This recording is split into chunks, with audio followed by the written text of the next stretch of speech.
Please welcome Skift Head of Research, Wouter Geerts.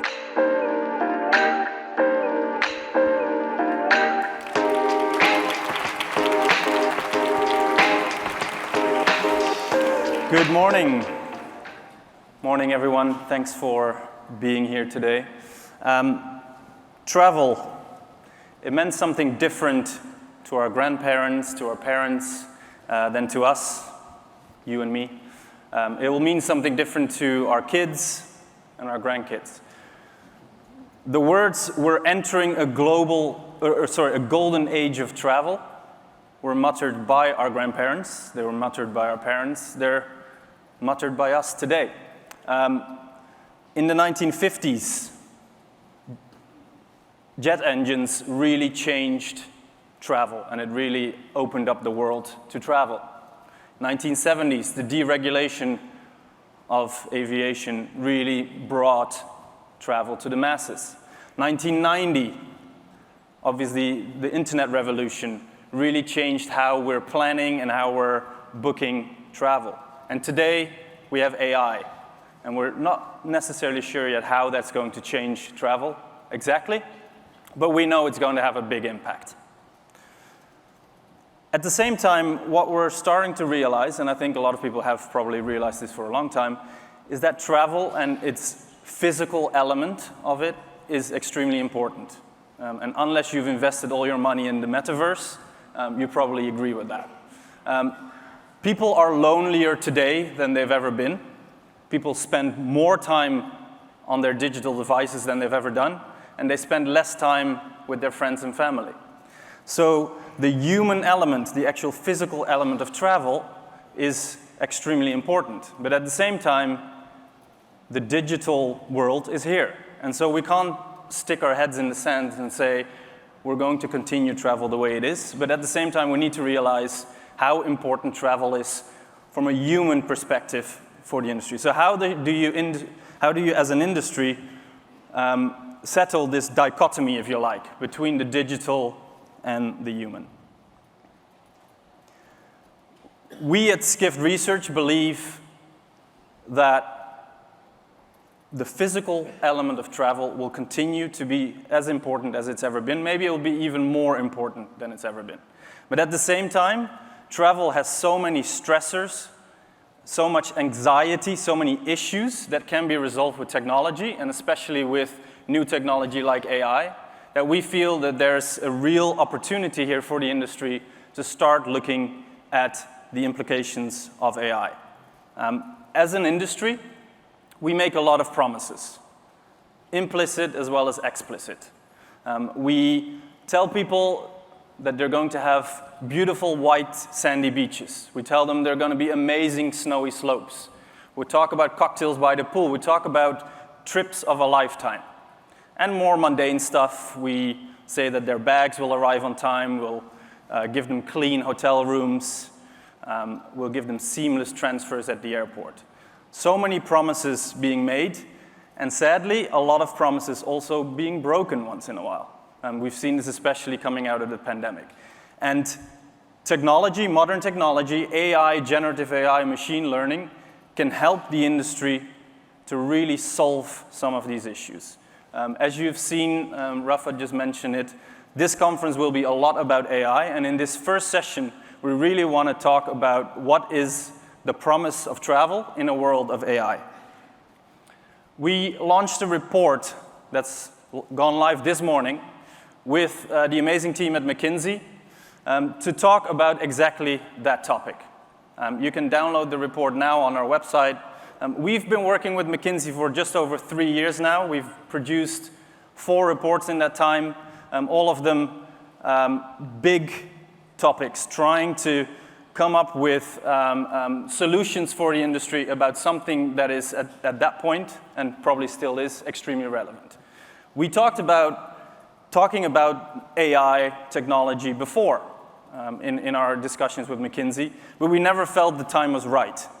That has changed now, because we all know in the last year, technology has taken massive leaps through generative AI and other forms of technological innovation, that now is the time is right. So we're launching this report this morning, and we're going to talk a little bit more about the report and its findings and what some of the front runners are doing. But I want to just explain to you that this isn't a self-help guide. It's not a step-by-step explanation of how you can start with AI, because you will know your business better than anyone, and certain parts of your business might be open to AI and improving what you're offering through AI, and other parts might not be. So you, as the owner of your brand and of your company, will know better than anyone else how to look at that. So we're not trying to coax you through that process. But what we're trying to do is provide 3 pillars of where you should be looking and where you should be considering to implement new technologies like AI to improve the services and the products that you have. And these are looking at your customers and your customer experience. It's looking at your products that you're offering, and it's looking at your workforce and how specific tools can help your workforce to become more efficient. And we provide data, we provide discussions, case studies, and examples to really help you understand what the opportunities are here. So please get your phone out, turn on your camera. With this QR code, you can download the report right now. It's a free report. We're not asking you to pay anything for it. And really what I'd like for you to do is please read it. I hope you enjoy reading it. I hope you learn something from it. I hope you take it back to your teams, to your boardrooms, and really consider what the promise of AI is for your company, for your product, for your customers, and for your teams.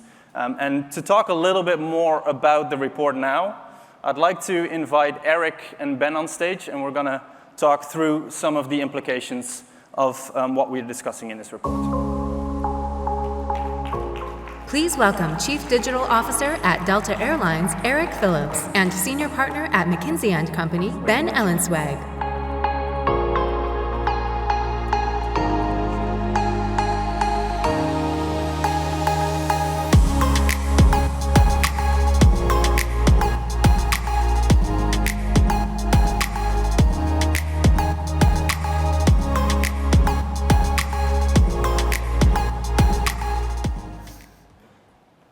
Thank you.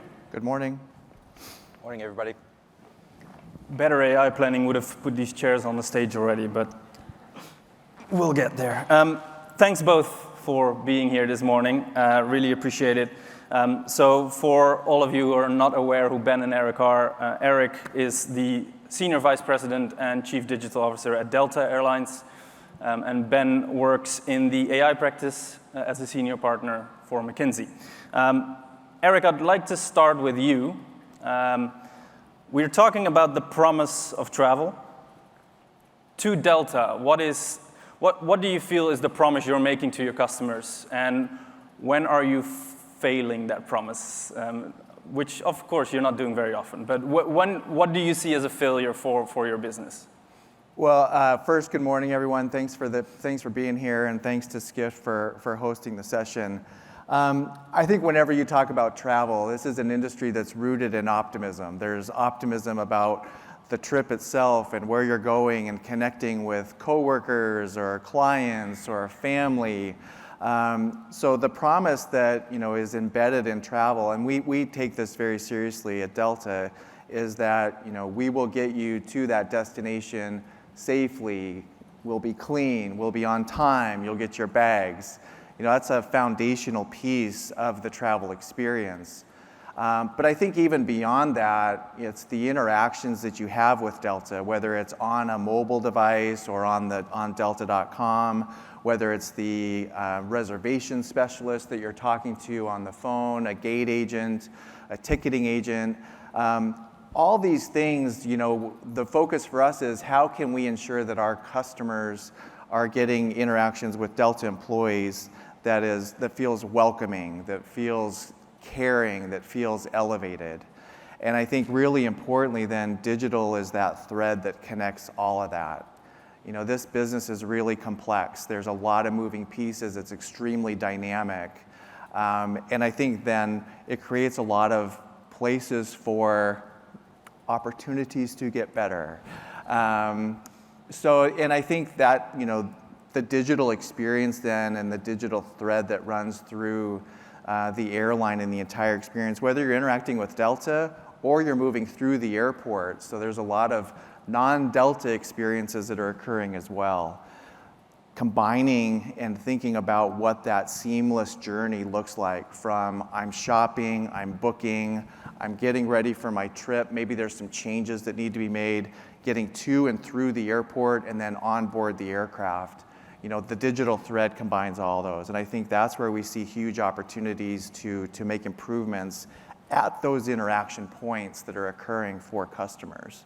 Yeah. So I think it's kind of, you're always, it's so massive and there's so many things happening, but if you're always finding like these small ways to get better and be better tomorrow than you are today, and you keep focusing on that, that's how transformation, truly occurs. Yeah, and you're talking a lot about sort of customers and customer expectations, and like I said, that's a big part of the report. One of the chapters is on customer expectation. Ben, I'd like to, you work not just in travel, but you work with clients across the board. Do you feel that AI is already changing customer expectations? Are we seeing changes in what consumers expect from brands and from companies? So, first of all, thanks for having us, and thank you for spending the day with us. So, it's interesting. I'll tell you a story. So, I've got a 6 and a 10-year-old that are probably way too smart for their own good. So, I was walking with them to karate on Sunday morning, and my 10-year-old asked me a question. I said, wow, that's a great question. His immediate reaction was, what do you mean it's a great question? Take out your phone, let's check ChatGPT. And I asked him a bit naively, what do you know about ChatGPT? And he said, what do you mean? I'm a user. He said the age verification was a little bit tough to bypass, but it's pretty easy, actually. So I asked him, what do you do on ChatGPT? And he said, oh, my homework. I'm like, you do your homework on ChatGPT? He said, no, I just missed a class, and I didn't know how to do it, so I checked the theory, and anyway, so we dealt with that. But jokes aside, you probably hear the promise of generative AI. You probably hear about what customers are expecting. The fact that a 10-year-old knows it exists, knows how to find it, figures out, quote unquote, the use case, the problem it's going to solve for it, and becomes part of his routine, his process that he needs to do, is mind-boggling.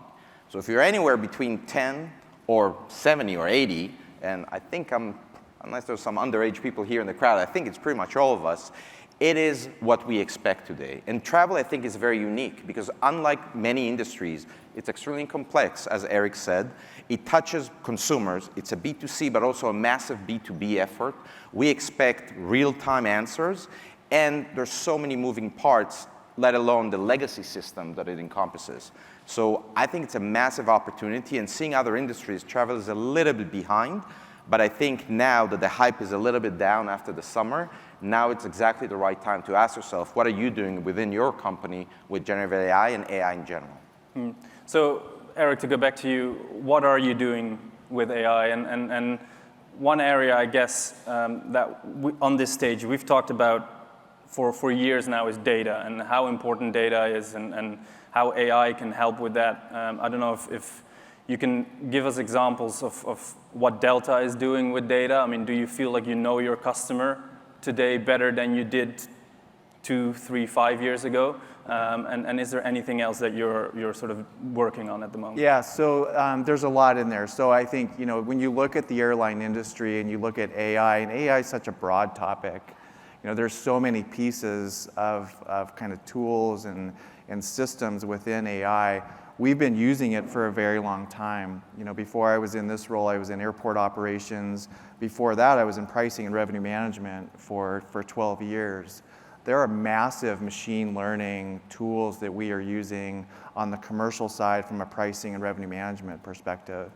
When you think about demand forecasters, when you're thinking about a massive amount of data of how customers book, where they're going, when they're booking, the price they're willing to pay, that is AI. I think recently, though, and we've seen an acceleration, obviously, for what's available from a technology and tools perspective, utilizing that, not on the commercial side, using it on customer experience has been a big unlock for us, but also on the operations side. When you think about all the weather patterns that we're having to think about, and it's not necessarily just on the ground, it's also at altitude. Our meteorology departments are using AI every day when they're developing weather forecasts that our flight crews rely on. So that's a good example. Another one is even on the ramp and using AI systems to help baggage transfer drivers think about the sequence of gates that they need to go to deliver or transfer bags. We could ask them to come up with what their own route is, and there's no ways on the ramp. But these tools are helping them based on this aircraft that's leaving at this time, with this number of bags, you may think you want to go to the closest gate first and make your way down the line. It comes up with a different solution for them. Mm-hmm. So it helps our bag performance, which is this huge part of customer experience.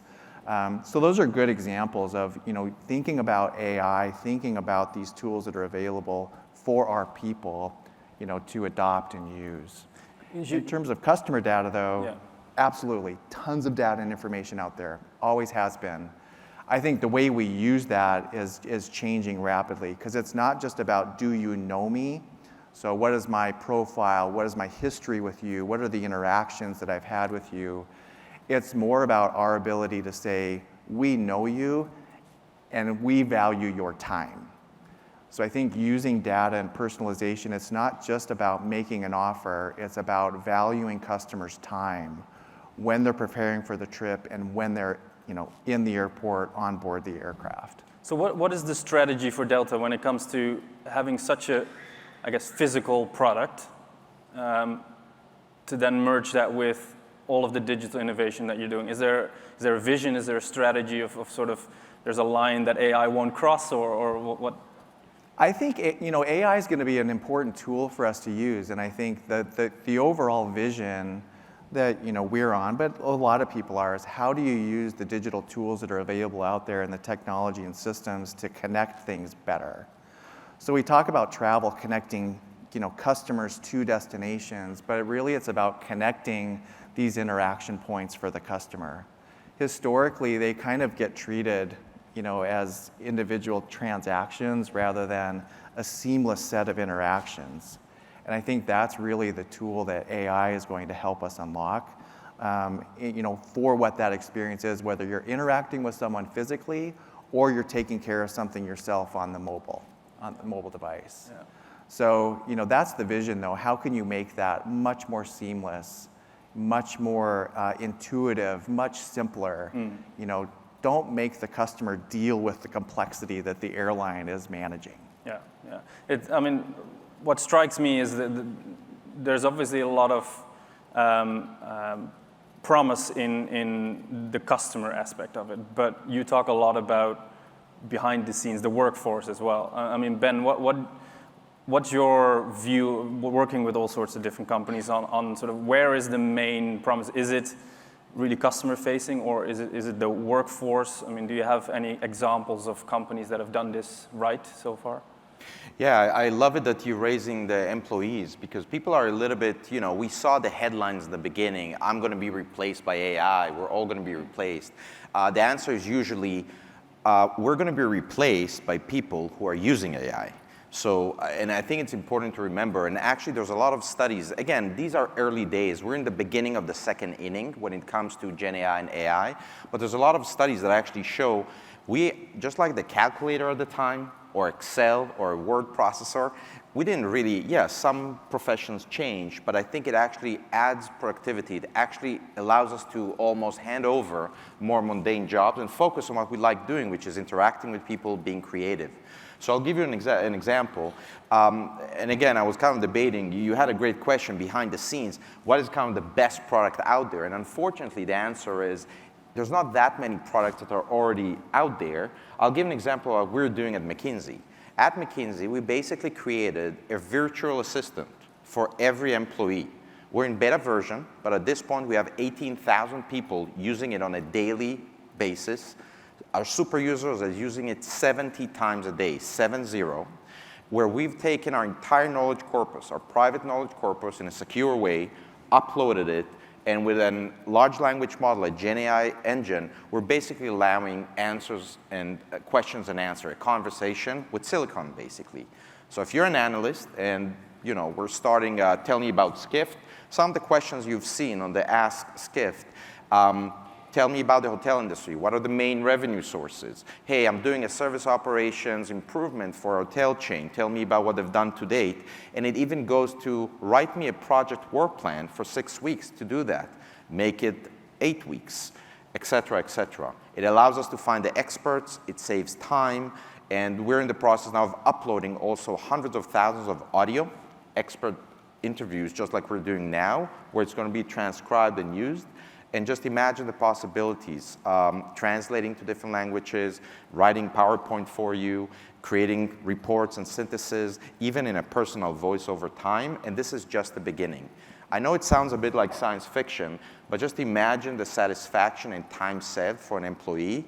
And we talked about it behind the stage. It's not about what is the cost-cutting saving, because when you save somebody 5% or 10% time, it doesn't mean they're immediately becoming more productive. They might get another cup of coffee or rally with some peers, but that's a good thing. And especially the travel industry that's been so overburdened with extreme utilization since COVID, it is much needed. Yeah. I mean, talking about the travel industry, I guess there is also a lot of old technology, right? I mean, the industry, was one of the first to revolutionize and use certain types of technology, pricing, all these kind of things. Are we now being held back by that technology? How do you integrate this rapidly evolving new technology with the legacy tech stack that a lot of these players have? I mean, I don't know either of you can answer this. I'm sure Delta has some of that. I'm sure you've seen as well. So, well, I mean, we deal with it, every day. There's the internal systems that these airlines, Delta as an example, is built around. But I mean, the air traffic control system is also on a massively, kind of outdated system too. So I think internally for Delta, the things that we're looking to do, you have to be really creative about what you're putting then around these systems. You can't just go out and re-platform everything all at once. One, it's hugely expensive, but it's extremely disruptive. So I think what we've done over the years, and you just kind of you continue to find ways to innovatively put things around these systems that can enable the things you want to do. Branded fares as an example. These systems are not geared for 4 or 5 products on board an aircraft to be able to show that to a customer and give them the choices that they're looking for. So you're kind of like tricking them a little bit to be like, well, you think of this as a cabin. It's not really a cabin. It's a group of seats. So you're always kind of thinking about different ways to do that. We're at a new generation now of what is that next evolution of that travel experience for customers. So these systems and tools and applications you're putting around existing systems are going to become really creative. It's pretty fascinating time, to think about what those opportunities are. Yeah. Are you seeing this in other industries, or is travel special in a bad way, I suppose, but with a lot of legacy tech? No, it's a great question because everybody, as my mom told me, everybody thinks they're very special. But it's true for many, many industries, right? Think about financial industry. I mean, we're in New York City, insurance. Banks have exactly the same problem. They're on legacy mainframes and massive IT system that's been around for 30 years, and nobody actually really knows what's going to happen when you dismantle one and move to modern code. So a couple of things. One, as messy as your data is, believe me, you're not that different than many other industries. Second point is, GenAI can actually help you make that leap. GenAI can actually write code and help transfer code from COBOL, for example, to Python. And again, in a massive, speedy way that you cannot have done before. And lastly, I've got a client that actually coined the term GenAI for GenAI. Literally, they're taking paper, scanning it, and using GenAI to create a database to then extract the information out of it. So if there's a time, and we are, I think, reaching in the travel industry, probably we passed the yellow zone, we're in the red zone about upgrading some of the infrastructure. GenAI can actually help us make that leap. And the beauty is you can connect multiple databases, pieces of information into one insight pretty quickly.